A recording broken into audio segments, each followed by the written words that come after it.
araw-araw ka na magiging mapera, gawin nyo po ito. At ito po ay makakatulong upang sa ganon, imbis na ikaw ay laging walang pera, ikaw po ay magkakaroon ng maraming pera. Bukod sa inyong pagiging masipag at matyaga, subukan nyo po ito dahil marami na nagpatotoo na sila po ay sinuwerte po dito.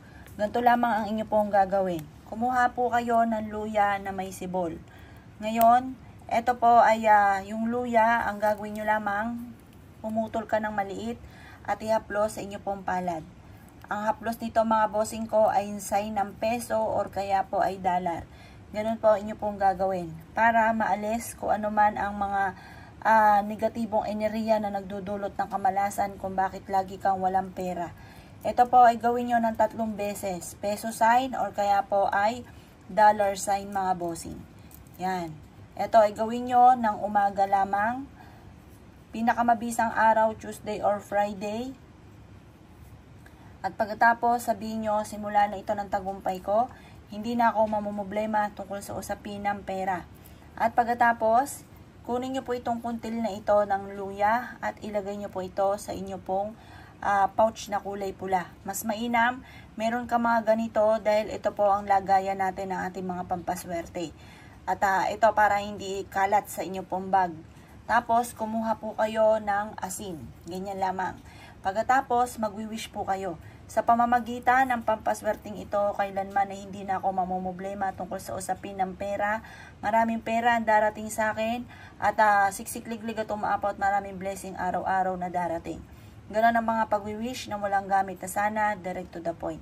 Pagtapos ka na po mag-wish mga bossing ko, ang gagawin nyo lamang, ito ibibilad nyo sa sinag ng araw ng mga bandang alas 8 ng umaga. At pagkatapos nyo po itong ibilad ng alas 8, magsisimula ka ng alas 7, matatapos ng alas 8, kunin nyo po ito at ilagay sa inyo pong bag. Ang dulot nito ay napakaswerte. Kung lagi kang minamalas, laging walang pera, sa pamamagitan ng ganitong mga pamamaraan ay makakatulong po ito bukod sa inyong pagiging masipag at matyaga. Makakatulong po siya upang sa ganon hindi ka lagi naubusan ng pera. Makakatulong po ito upang sa ganon kayo po ay magkaroon ng maraming pera. Proven po ito, maswerte po ito mga bossing.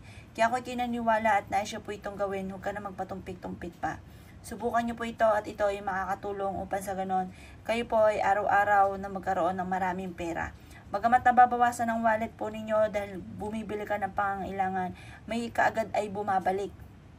Kaya mapapansin nyo, imbis na nauubos, nadadagdagan pa ito na nadadagdagan. Basta positive ka lang lagi at lagi nyo po itong dadalhin. Kapag natuyo na yung luya, mas okay po yan dahil ang luya, mentras natutuyo ay mas nagiging powerful lalo na tungkol sa usapin ng pera. Kagaya ng ganito. Proven din po yan tuyo na po siya, pwede nyo siyang ilagay sa wallet ninyo or kaya po sa lagayan ng inyong kaperahan at ang dulot niyan ay swerte. Kaya ako'y kinaniwala at naisyo po itong gawin, asya mga boss, good luck po sa inyo po lahat.